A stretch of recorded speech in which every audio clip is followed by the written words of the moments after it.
Hi, I'm Jessica Antonia, Nina Arts, students studying on NGM, and this is my mom, Bibos, Onions. Okay, thank you for that. So, today we're going to talk about the importance of leadership communication. To start, why do you think communication is such a big deal for leaders? I think it's because leadership it's just about making decisions. It's about getting people to understand this and act on those decisions. Without clear communication, even good ideas can fail. Yes, that's true.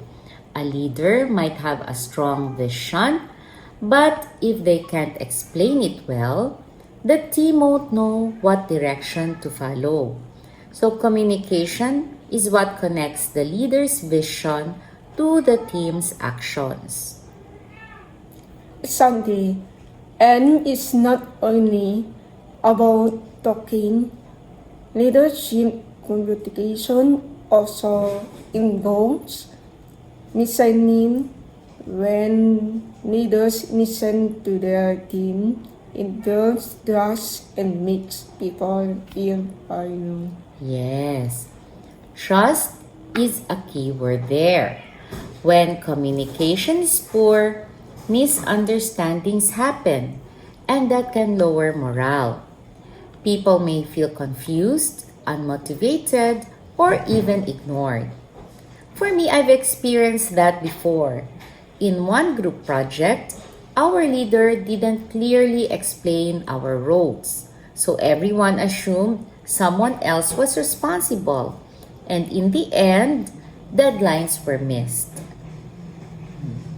That's a good example of how lack of communication affects Performance, yeah. On the other hand, effective leadership communication can motivate people and improve teamwork. Yes, so definitely good leaders know how to adjust their message depending on the situation. For example, during stressful times, communication needs to be calm, honest, and reassuring, right?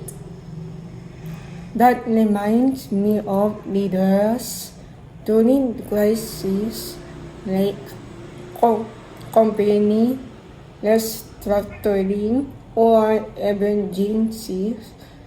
When leaders communicate openly, it reduces fear and uncertainty among employees. Very good, right? So, transparency matters. Even if the news isn't good, people appreciate honesty. It shows respect and strengthens credibility, right? Let's talk about a concrete example of leaders communication. Can you think of one? Okay, sure. Let's say a team is failing to meet its target at work. A poor communicator might just say, "You need to work harder," without explaining the problem or offering guidance. That approach can sound blaming and demotivating. Exactly, yes. But an effective leader would handle it differently.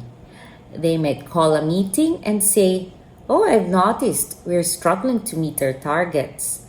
Let's talk about what's causing the delays and how we can fix them together," right? Yeah. That kind of communication invites collaboration instead of fear. It open the door for feedback. Right. So the leader could then listen to the team's concerns. Maybe they lack resources or clear instructions and respond with better solutions. This shows that leadership communication is two-way.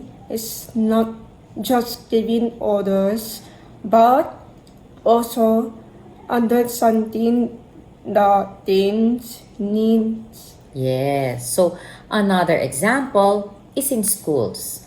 So a school principal who clearly communicates goals, expectations, and values can create a positive school culture. Compared to a visible who rarely communicates and only appear when there's a problem, which can make teachers and students feel disconnected. Yes, disconnected. So, consistent communication helps align everyone with the same goals. It also reduces confusion and conflict, right? Leadership communication also upgrade motivation when leaders Acknowledge. Yeah. acknowledge achievements and give constructive feedback. People feel encouraged to perform better. Yes, that's true.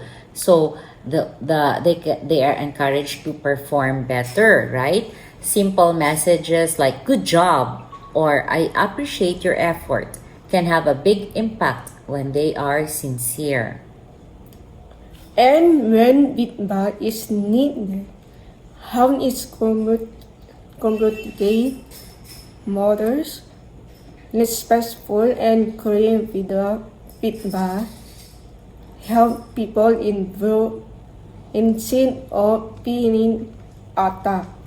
So, overall, leadership communication influences trust, motivation, teamwork, and performance.